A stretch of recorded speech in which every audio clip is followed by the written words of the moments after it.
Right, we are back. We are here ahead of the second semi-final of the Women's Cricket World Cup in Navi Mumbai, and India are taking on Australia, and the winner will take on South Africa, who have just beaten England in the first semi-final in Guwahati.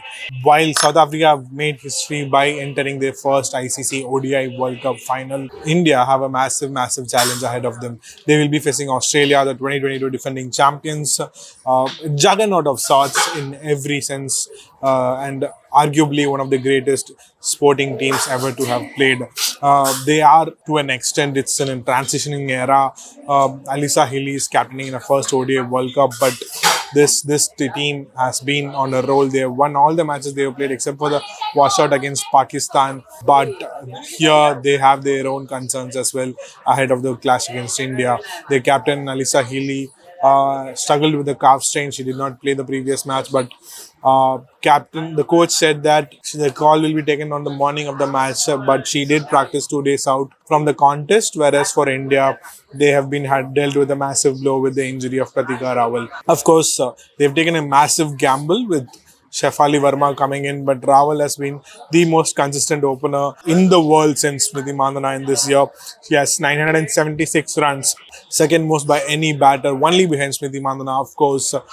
So it is going to be a massive challenge for Shefali to step in and fill the shoes, which is why the team management has clearly sent out a message saying that she is going to play their natural game if she takes the field. That's a caveat she stuck to as well.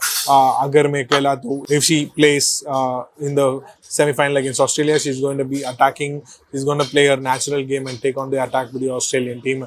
And Australia would not expect any less. They have seen her in the past across various T20 World Cups as well as the 2022 ODI World Cup. But whatever Shefali does is a bonus, because in the end of the day, it is going to come down to Harmanpreet Kaur, Smriti Mandhana, and Jamima Arora. These are three players who have to step up, bring their A game, and make sure India have the bowling attack to do the job on the day. India need not just a near perfect game, but a perfect game from every single player who takes the field. They need early wickets in the power play. They need Sri Charani. They need Radha Yadav. They need Sneh Rana, and then they need Deepti Sharma to step up and take wickets. And of course, they need Kranti Gaur to do what she does. Well, the one thing that will be interesting to see is if whether they let go of Harleen Deol and play Amanjot Kaur, but by the looks of it, that seems unlikely. However, one have to wait and see what they do.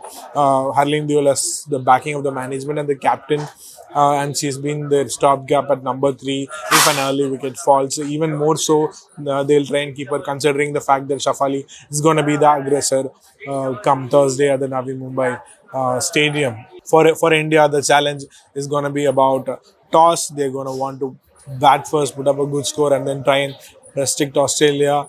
And then, of course, they're going to want to do a massive job on the field. Australia is going to save 20-25 runs on the field. India would want to outfield them. That's the only way they're going to beat them, because the kind of depth they have 8 bowling options. They bat till 10. It is arguably one of the greatest sides to have ever played this women's cricket game. However, what will be interesting to see is how the teams match up, whether they want to bat first or not. This is a different wicket compared to the India New Zealand. This is the Bangladesh Sri Lanka game pitch, but this grass has been shaved off. It looks much flatter, and if the rain stays away, it is going to be one cracking contest between these two teams. They have built a rivalry of their own since the 2017 World Cup semi-final, where Harmanpreet Kaur smashed 171 not out. From there on, India have beaten them only twice, but still the rivalry is something that's evolving, that's brewing. And I expect nothing less from both the teams. They will go toe-to-toe against each other. India will, of course, have to do a lot more than what Australia does to come out of the game with a smile on their face. For this is going to be, if they qualify, it will be their third ODI World Cup final. They reached in 2005, they reached in 2017 in both matches. They lost in the final. 2022, they had a early group stage exit. 2023 T20 World Cup, they lost to Australia in the semi-final. 2020 T20 World Cup, they lost to Australia in the final. Now, who's going to be the last team standing alongside South Africa to have a go at the trophy on Sunday? You'll have to wait and watch. We'll be here after the match bringing you all the updates from Navi Mumbai. Until then, this is Gomesh signing off. Thank you for watching.